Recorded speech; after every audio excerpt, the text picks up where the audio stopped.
I'm Regina McCann-Hess, president of Forge Wealth Management, and welcome to our Women in Wealth series. Today, we're going to talk a little bit about college, but mostly about 529 plans. It's the time of year where a lot of our high school seniors have just committed to their colleges for the fall, so it's a very fun and exciting time until we get the financial aid package, and then it's more of like a wah-wah because we didn't get exactly a generous financial aid package, and we're trying to figure out how the heck are we going to pay for this now that we've committed to this amazing school that probably costs more than the kids are going to earn when they come out. So that becomes a big conversation around colleges and the cost of them. So one of the ways that we have worked around the cost of college is to talk with our clients and friends and family about 529 plans. So I figured this would be a great topic for this time of year. You just got that financial aid package, and there's a portion for the family, expected family contribution. And you're like, okay, where are we getting that from? Well, if you have a 529 plan, great news. You can take it from there. If you don't have a 529 plan, sadly, you'll probably have to do a lot of loans. But if you're listening to this and your kids aren't there yet, or you have younger kids, let's get you talking to somebody about 529 plans or any other way to save for college. But this just tends to be a specific way to save for college that has certain benefits that appeal to a lot of people. So 529 plans have been around for over 20 years, and they are essentially an account where you can contribute money into it, kind of like a 401k plan, except that it's your after-tax money, and it grows tax deferred. So anything, all of your earnings that grow in this account are essentially shielded from daily, annually, federal taxes. So you don't have to pay taxes on that growth while it's still in there. Now, when you get to the point where you're like, okay, now I have to take it out to pay for college, well, as long as you're taking that money out for qualified education expenses, then those withdrawals are federally tax-free. Now, however, if you take the money out to buy a car to drive back and forth to college, that is not a qualified education expense.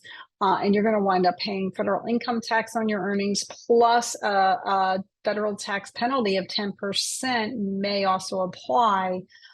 So this is something you want to be really careful of. And I will say, from what I've experienced, the qualified education expenses cover a lot of things that the kids generally need. Obviously the tuition, right? That's a no-brainer. The room and board, on campus room and board, school supplies, books, things like that. It may also cover living off campus, but only up to what the college shows as the average expense for the room and board on the campus. So a lot of things that you can do there. Also, you can also use these plans for private school tuition prior to college for up to $10,000 a year. In addition to that, they may also work at some trade schools, as long as the school accepts federal financial aid, you may be able to use your 529 plan there as well. So the next thing that we're going to talk about is, once I'm doing a 529, what happens to it? So essentially you're putting money into an account. It's similar to like a 401k menu. You get a range of investment choices. A lot of them are mutual funds. So you can choose from the mutual funds, or you can do a risk-based investment option. They may have something, anywhere from conservative all the way to aggressive. So, where you feel in the range of that, you can pinpoint your investments and let them invest it for you that way. There's also age-based, which basically, you can pick your child's year that they're entering college. And the younger they are, the more equity that plan's going to have. And the closer they get to college, it should have more bonds, fixed income, and less equity. And that is supposed to, monitor your risk a little bit better. But as we know, stocks can go up and down, and so can bonds. So you do want to be careful about assuming it's safer just because you're in bonds. The other thing is that I think this is a great thing to know is that you control the assets as the owner. So I'm the owner of my kids' 529 plans. I control those assets. The kids cannot access them and decide, oh, I'm going to go spend my money on a trip to Paris. They can't do that because I have to be the one who accesses the money. So, I'm a little bit of a control freak, so I love that. The other thing is you can change the beneficiaries.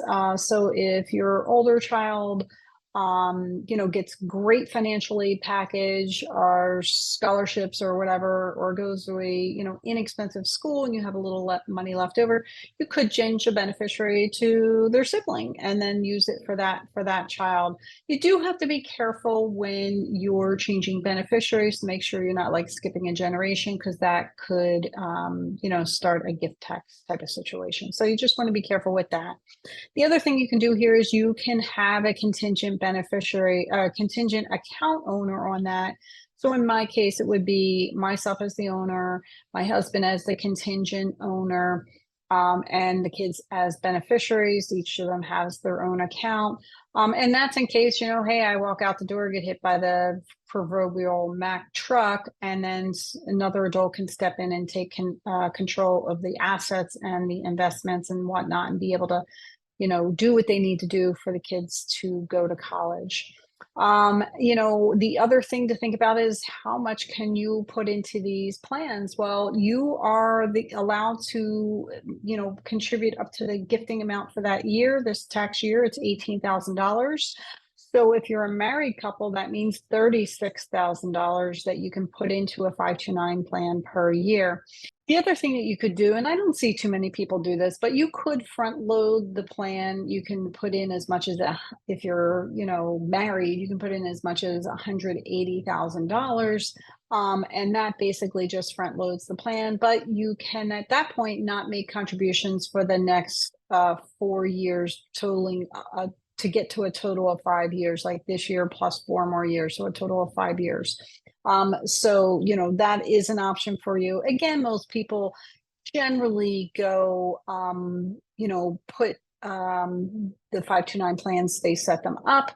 And then in addition to that, they set up like a monthly payment plan or savings plan, which seems like it works pretty well. Plus, when the kids get, birthday dollars, holiday dollars, sometimes parents will make sure that those dollars get to the college account as well.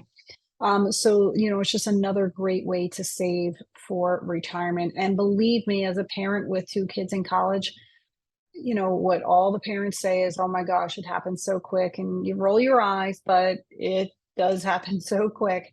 And college is crazy expensive. I am so grateful I did contribute to 529 plans since my kids were born. It's kind of like eating your own cooking, listening to your own advice. I cannot imagine paying for these colleges without the 529 plans. It is overwhelming. And even though I have the 529 plans, I sometimes have to do a gut check when I distribute the checks from there. It's just crazy expensive. Plus, there's expenses that nobody even tells you about. If you're going to go see the kid, then it's a road trip or it's a flight, and there's hotels, and you're eating out the whole time. It gets really, really expensive. So, you do want to keep that in mind. So talking about expensive, now this is an average of what the cost of private college will be 18 plus years from now or whatever. But if you have a newborn right now and you want them to go to a private college like Villanova, because I'm in Pennsylvania, right? It's a local private college. You're going to be looking at about a price tag of over $370,000 by the time that newborn gets there and has a 4-year tuition bill. So, and that is a conservative number. College costs increase more than regular inflation. So you do have to factor that in too. So, whatever you can do is going to help the kids. It doesn't mean that you're going to be able to, anticipate every dollar that you're going to need for college. But whatever you can do will help them get, manage that. So that is something that you want to, take under advisement or think about whether or not you should do a 529 plan. Again, it's just a great way to save money. It grows tax deferred. You take it out as long as it's, qualified expenses for college. That money comes out federally tax free. So, that is something that we talk to a lot of people about. And we think it's really helpful to have some way to save for college as opposed to just assuming they're going to get a scholarship or they're going to play a sport and, get the sport to pay for their college. A lot of parents who go down that road are, disappointed. While their kid may play a sport, they may not get any money, or they may get a very small amount of money and it's not covering the whole, kit and caboodle for the cost of college. And then there are lucky ones who it does. So you just don't know them. So I want to thank you for listening. You have plenty of options. You do want to talk to a financial advisor about, which way is the best way for you to save for college. Just because I think a 529 plan has worked well for me doesn't mean it's going to work well for you. But it is a good choice to consider. And with that, I think, again, I would say your action item is to look into 529 plans, consider them for your portion of the college expenses. And, an easy way to contribute to them is whenever you get holiday money for the kids or birthday money, you just put that into there. And also pay yourself first, right? Every month, make it a payment right into the 529 plan. Okay, well, thank you so much for listening. Again, I'm Regina McCann-Hess, president of Forge Wealth Management. I can be found at forgewealth.com, on Facebook at Forge Wealth, Instagram at Forge Wealth Management, and LinkedIn, Regina McCann-Hess. And of course, our YouTube channel is very active as well. Thanks and have a great day.